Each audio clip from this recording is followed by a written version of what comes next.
कोटि ब्रह्मांड नायक राजाधिराज योगिराज सिद्ध को सिद्ध आदि दत्तात्रय सद्गुरु स्वामी गगनगिरी महाराज की जय। स्वामी चित्रानंदांचा सहवास। बालवयातच पोरक्या झालेल्या श्रीपादांना त्यांचे आजी आजोबा श्री नारायणराव माने व सौ सखुबाई माने यांनी उमरज चरेगाव या ठिकाणी आपल्या गावी आणले। बालश्रीपाद आपल्या आजी आजोबांसमवेत त्यांच्या घरी राहू लागले। आजी आजोबा श्रीपादांना घेऊन वरचेवर 32 शिराळे येथील शिवमंदिरात जात असत। तेथील नाथपंथीय साधूंचा मठ व त्या साधूंचे जीवन पाहून त्यांना त्या नाथपंथी मार्गाची ओढ निर्माण झाली। बालश्रीपाद वयाच्या अवघ्या 6व्या वर्षी कोणाला न सांगता घराच्या बाहेर पडले ते कायमचेच। बालश्रीपाद उमरजहून निघाले ते थेट 32 शिराळे या गावी आले। तेथे त्यांनी साधूंच्या झुंडीच्या झुंडी पाहिल्या व एका साधूंच्या झुंडीत सामील झाले। साधूंच्या बरोबर ते मार्गक्रमण करीत ग्वाल्हेर येथे आले। तेथून ते झांशी शहराजवळ चित्रकूट पर्वताच्या पायथ्याशी आले। त्या ठिकाणी चंबळा नदीच्या काठी चित्रानंद स्वामींचा मठ आहे।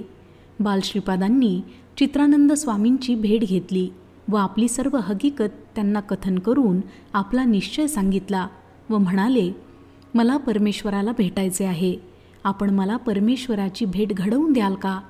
यावर चित्रानंद स्वामी म्हणाले, हा मार्ग फार कठीण आहे, त्यासाठी संन्याशी वृत्ती स्वीकारून वैराग्य धारण करावे लागते, अन्न पाण्याविना साधना करावी लागते, कठोर तप आचरावे लागते, असे जीवन जगण्याची तुझी तयारी आहे का? यावर या बालयोग्यांनी होकार देऊन या सर्व गोष्टीस आपली तयारी असल्याचे दर्शविले। यानंतर चित्रानंद स्वामींनी बालश्रीपादास आपल्या मठात प्रवेश दिला। चित्रानंद स्वामींनी बालश्रीपादांना विविध प्रकारचे साधनेचे शिक्षण दिले, अष्टांगयोग व नाथपंथाच्या विविध क्रिया शिकविल्या। पुढे स्वामी चित्रानंद हिमालयात गेले आणि नंतर काही उपदेश देऊन पुढील तीर्थयात्रेकरिता स्वामी चित्रानंद एकटेच निघून गेले। बालयोगी श्रीपादांनी चित्रानंद स्वामींचा आदेश मानून पुढील यात्रा सुरू केली। पुढे बालश्रीपाद बद्रिकाश्रमी आले। जवळच असलेल्या खडकाच्या व्यास गुफेजवळ विश्रांतीसाठी बसले असताना भगवी वस्त्रे परिधान केलेले एक साधू त्यांच्या पुढे येऊन उभे राहिले। त्यांनी आपल्या कमंडलूतील पवित्र जल बालयोग्याच्या मुखकमलावर शिंपडले व आपल्या जवळील गवतासारखी हिरवीगार वनस्पती त्यास खाण्यास दिली।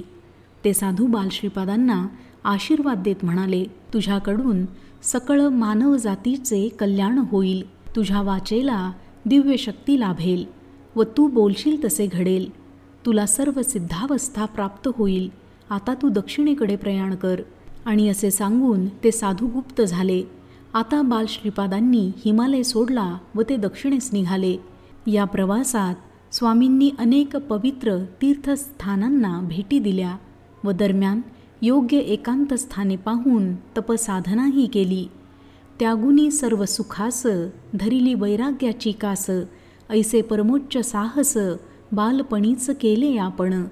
ओम चैतन्य गगनगिरीनाथाय नमः।